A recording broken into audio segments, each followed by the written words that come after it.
I hope you guys are having a great week. Today, I'm gonna jump right into it. It's actually gonna be a short video. I know the video actually shows up as like 17 minutes long, but at the end of this video, or at the topic, I'm gonna cook up a beat with you guys. It's actually the beat you guys heard in the beginning.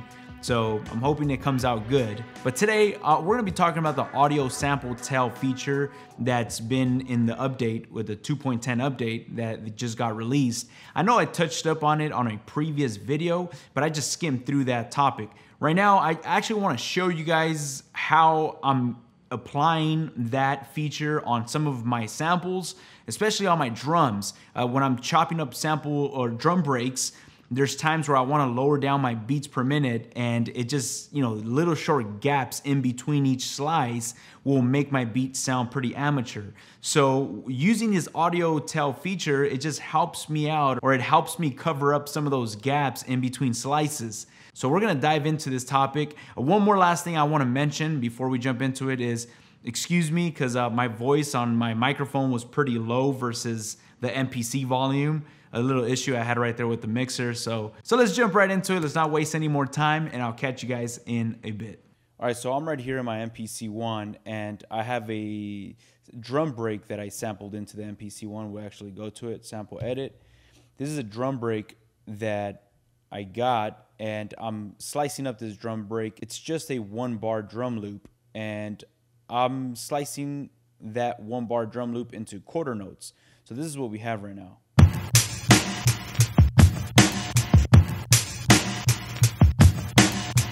That's pretty much it right there, and it sounds good. I believe this drum break, it's at about 90 beats per minute.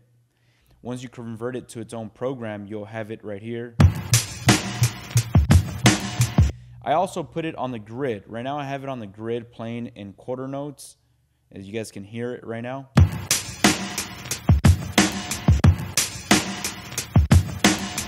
It's not too bad, but what if you want to go down to 80 beats per minute? Now let's hear that. There's a lot of little gaps, and it sounds very, it just doesn't sound right. So what's something that we would have done is time stretched that loop and match it up to 80 beats per minute. Something about time stretch, I've mentioned it before in another video. It's okay, but I don't really like what it does to time stretch. It just adds a lot of artifact, and I'm not a big fan of what it does. So I personally don't want to go to time stretch. That's not my go-to method to match the tempo. In this case, instead of going to time stretch first, I'd rather give this audio sample tail a shot. The way I'm going to do that, if I want to go to 80 beats per minute and it's giving me those little gaps, well, now you can go to Program Edit, and in Program Edit, you go to your samples, and when you're on your samples, make sure you're on all. If you hit this little pad up here, you guys will probably be in current, but if you want to affect the whole entire drum break, in this case, just go to all. Now, if you're only trying to affect one slice or one sample, make sure you're just on a single pad. In this case, I wanted to affect my whole entire drum loop. So in this case, I'm going to go ahead and be on samples. I'm on all, and on sample tail, it's set to off. But when I turn it on to 100 milliseconds or 200 milliseconds, it's going to add a few milliseconds after, so it covers up those gaps. I'm going to turn it off. I'm going to hit play, and as it's looping, I'm going to go ahead and engage it so you guys can hear what it's doing to our drum break.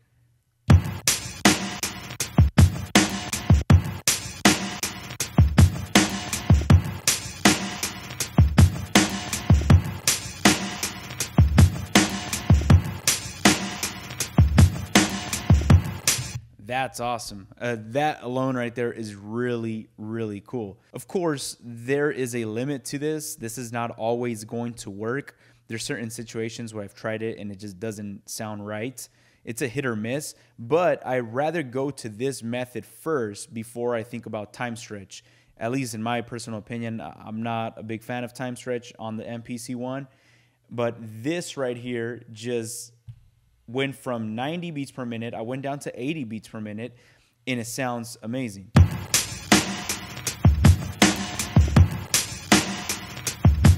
That's really, really, really cool. I've been using this feature a lot after that update. I don't know how drastic we can go. We just went 10 beats per minute lower. Let's go to 15 beats per minute lower. So now we're at 75. Let's see how it sounds. Wow. You can still kind of get away with it. Now, the way this works is this is your sample length. So it's going 2 milliseconds after the note ends, and your sample tail or your sample start, you're going to have to just mess with it. If you go to your sample length and you set it to 100 or 200 and it's just not sounding right, I just mess around with these two parameters right here and adjust them till it sounds right to me. Again, this doesn't work 100% of the times. There's times where it just doesn't click with me, but most of the time, this has been working. Because when I'm sampling and I'm doing my chops and I'm laying it down on my drums, there's certain little slices where it cuts off too soon, but there's just a few milliseconds that I need to cover up for. And that's when I go to the sample tail and I select that single pad, and I'll mess around with this sample tail. All right, so that's pretty much it, guys. Just want to show you guys that sample tail feature, which has been amazing and super helpful. I'm going to go ahead and chop some up with this drum break that we just did right now. So stick around, and I'll be talking here and there, but not that much. All right, so I'm actually right now on TrackLib listening to some samples that I might want to sample into the MPC.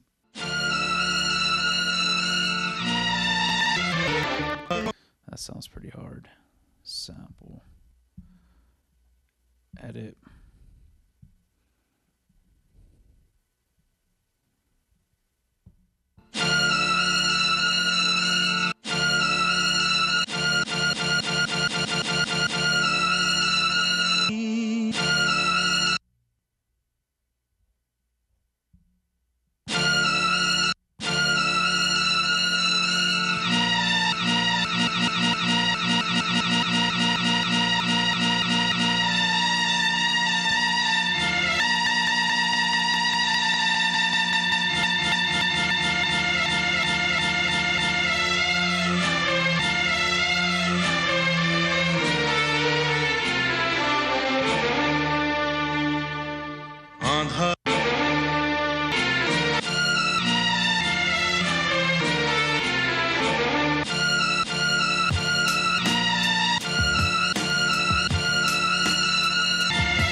All right, shift, convert.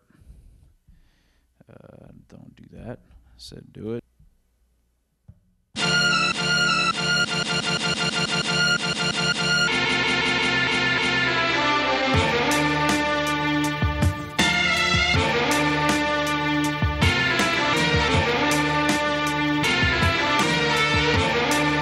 All right. Let's lower that volume. Track mix.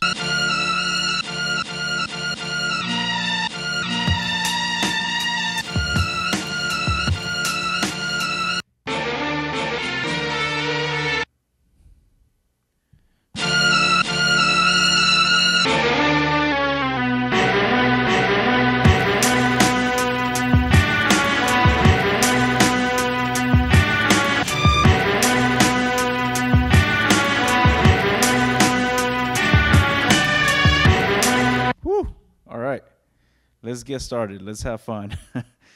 Let's double that up. Boom. It's in 2 bars. All right, let's go to 4 bars. There you go.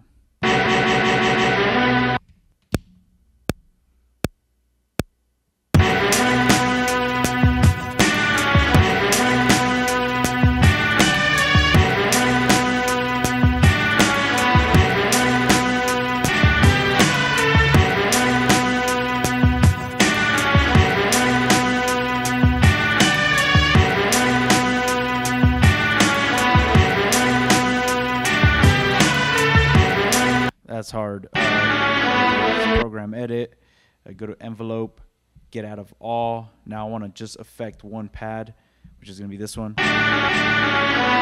LFO.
That's cool.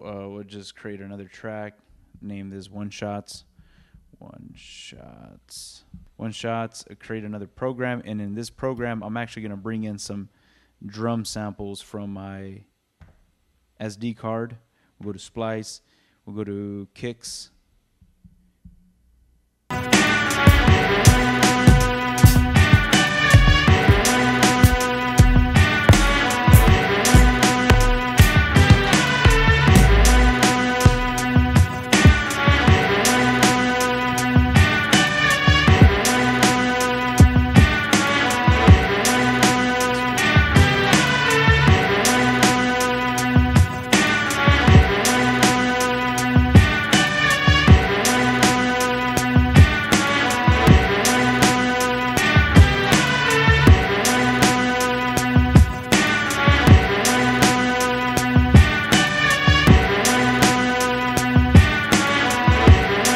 That's it. I'm only throwing like one kick every now and then, and the reason why I'm doing that is because I'm going to add Mother Ducker to that, since I can't sidechain the sample with a drum break, because that wouldn't be a good idea. Go to Mother Ducker input, close that. Now let's go to my sample. Wait.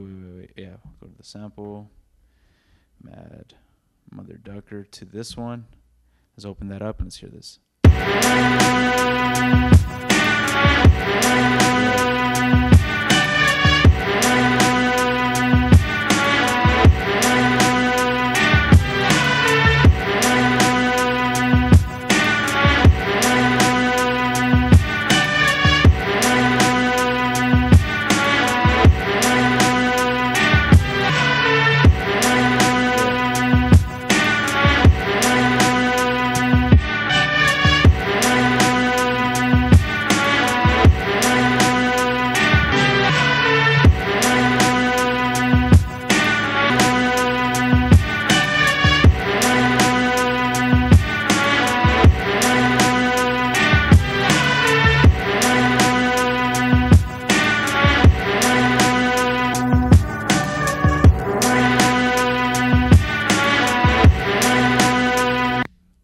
Some automation to this. Go to Shift, Automation, and let's hit record.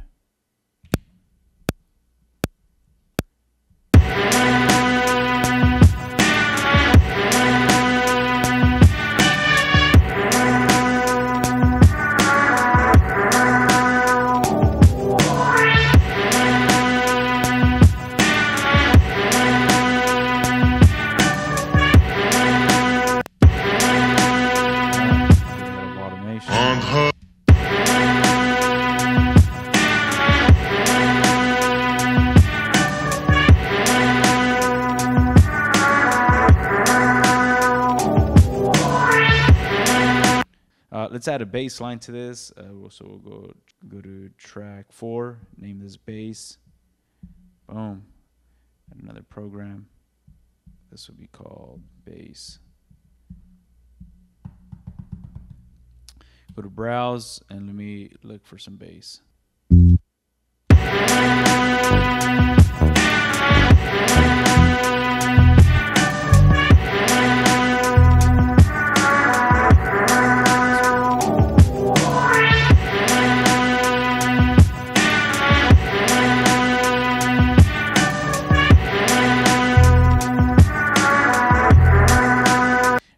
key detect feature, that's actually really cool. Let's mess with that.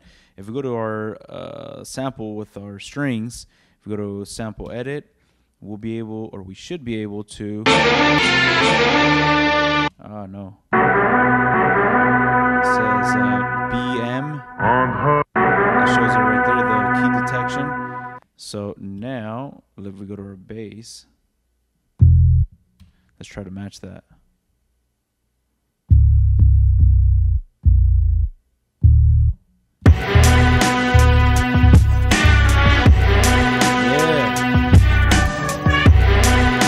Yeah. That makes life so much easier. All right, cool.